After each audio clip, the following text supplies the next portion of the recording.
Welcome back to the channel. This video is doing a comparison of camera placement as a tool for driving education. We'll do a side-by-side comparison looking at the same lap with the camera placed on the roll bar between the driver and the passenger, as well as a camera placed in front of the rearview mirror. I'm often asked by instructors, where's the best placement? It really depends on what you're trying to get out of it, using it as an education tool.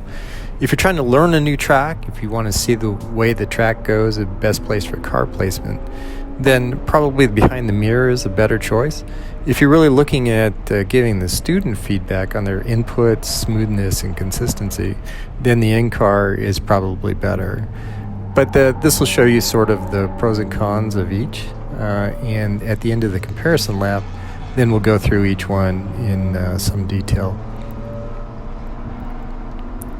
You will notice that I'm using a GoPro on the left. The GoPro does have an accelerometer. That's why it moves around so much. So the G-forces in the car are sending the camera one direction or the other. The camera on the right is the video from Garmin Catalyst.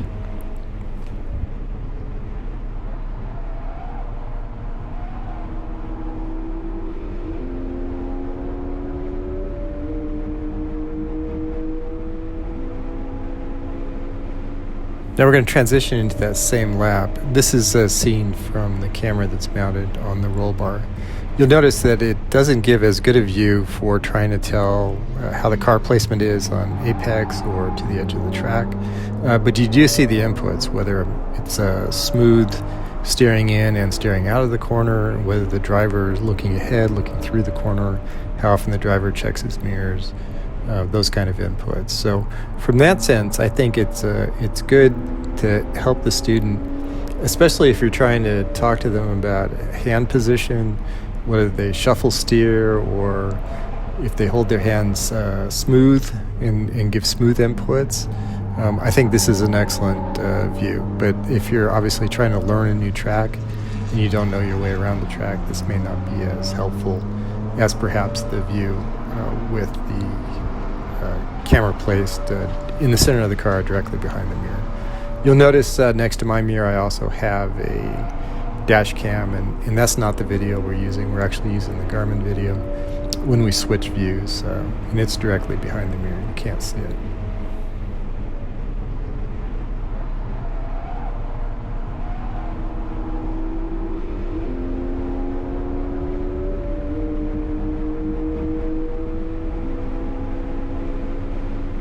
So here we are, it's actually that same lap again. These are all three videos are of the same lap.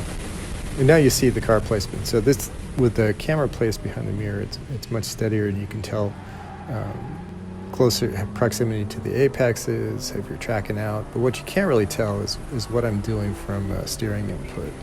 Is my input smooth? Am I steering in? Am I steering out of the corner? Those kind of transitional aspects are not as good. But if you are creating a video because you wanted to talk about the line, or you want to learn a new track and you wanted to show somebody your line for driving a track, I think probably this is the better camera placement. The other thing is too, because the camera doesn't have the same sort of horizontal leveling and accelerometer, it's a much steadier view.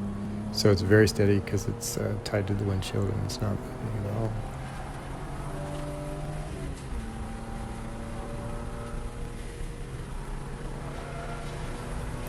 Well, hopefully you found that comparison handy, so you start to think about where you want to put it. Just remember, wherever you do place it in your car, it needs to be mounted securely, preferably with some sort of 3M adhesive mount versus a suction mount. And then have a secondary point of retention. So you need to have some sort of tether so that if the camera comes off, it won't fall to your feet and get way up the pedals. Well, thanks for watching, and I hope you found this interesting.